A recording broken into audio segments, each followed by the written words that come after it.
Are you like me? Did you bounce straight off of Manor Lords after seeing just how much was missing? Maybe it was the many bugs that would naturally plague a game like this. Look, it's understandable if you feel let down by the frustrating update infrequency. Even I dropped the game for almost 2 years after its initial release in early 2024. I'm sure you heard how modest its development team was and wondered, just like me, how the bloody hell they'd managed to get this thing out in a timely manner. Its publisher Hooded Horse has been pretty adamant about keeping the team small to maintain that original vision we all fell in love with, and I think the effort is noble, but Manor Lords hit Steam in a state far earlier than most games do, and even now it's only just catching up to what we expect from a title in early access. Though, in the tail end of last year, Slavic Magic dropped a pretty substantial update and I thought I'd pick it up again. If I was right, and you are like me, there's another burning question on your mind.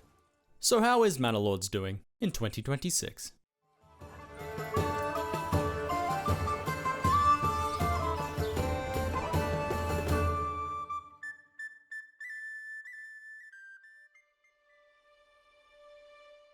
Manor Lords was pretty bare bones initially. In fact, it might have even been missing a few bones. But the vision was there, buried under all the QOL issues I'm sure you and I both had. I'm no expert, and as I said, I left this game untouched for a long time, so I wouldn't trust myself to fully compare the old to the new, but I can tell you how it plays today.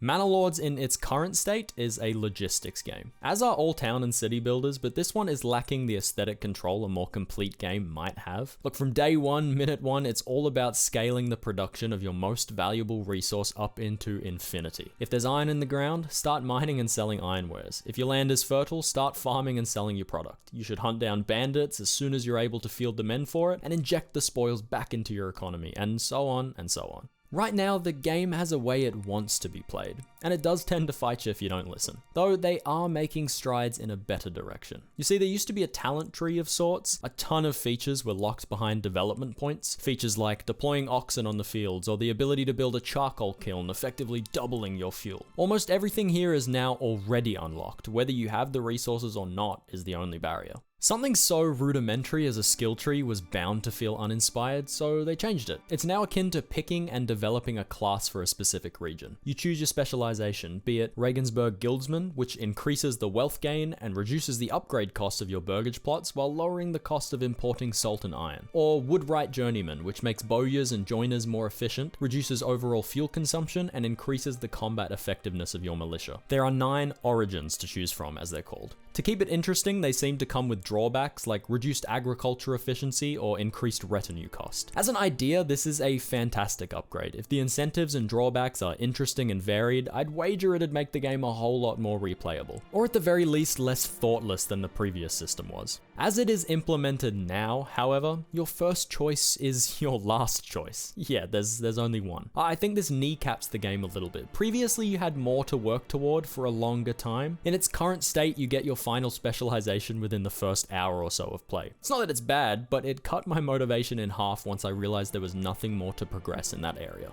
Thankfully, it is still just as fun to develop your little village into a bustling medieval town, if not more. The aesthetics of medieval Europe have been painstakingly recreated. It is immensely faithful, down to the gorgeous art and down to the schedules your townfolk keep.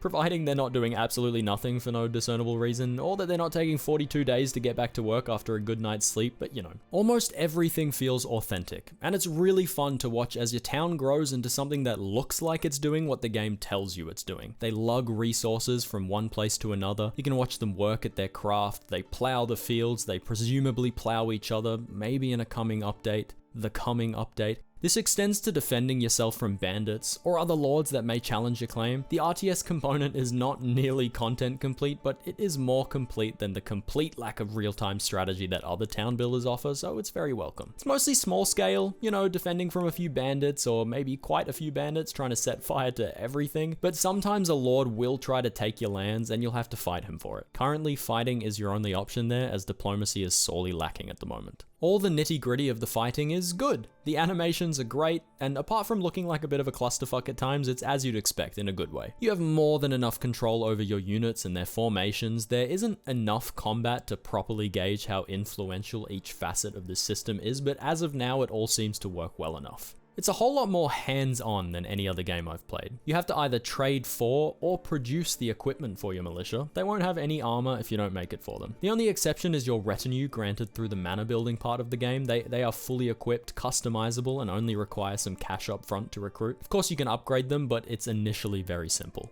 I do have a big issue with the way some of these battles work, unfortunately. Unless I'm doing something wrong, fighting against a claim on your land should force the lord claiming it to actually fight on my land. Why is it that in defending myself, I have to send my entire force all the way over to their region? You know, it seems a little silly. Luckily, the AI isn't that formidable yet, so it's not so hard to go on a little journey just to bully them.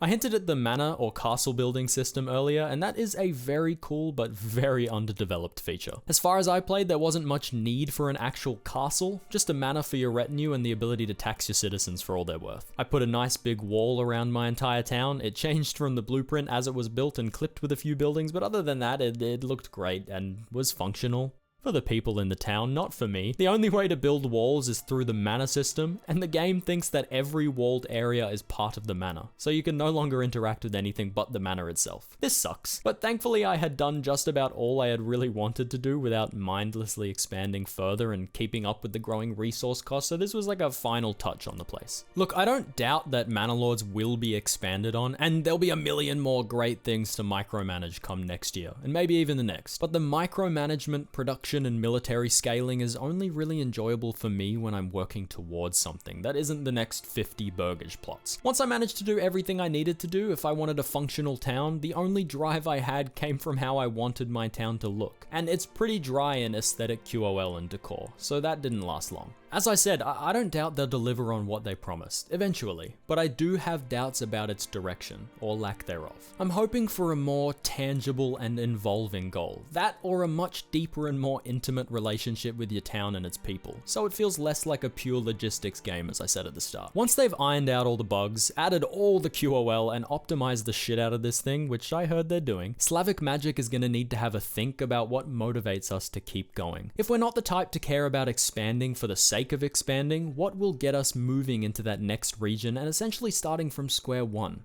Hey, Manor Lords is still a really beautiful proof of concept, and it's becoming more and more every single update, even if the rollout is slow. But to anyone who didn't play it then because it needed more time in the oven, I wouldn't recommend you play it now. I had a ton of fun. This is a game I would love to see reach heights no one ever expected. I'll always keep coming back for it, and I get feeling aimless, but you shouldn't lose hope. I really do think it's in good hands. I just can't tell you how long it'll take to become the game you and I both know will blow our minds.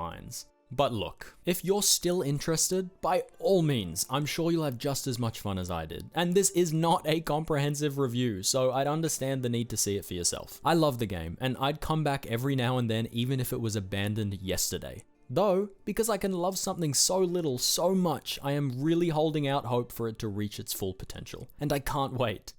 But it's looking like I'll have to. Hey, if you're still with me, I'm James. If you happen to enjoy the video, please do consider dropping a sub. I promise I am in it for the long run. Thanks!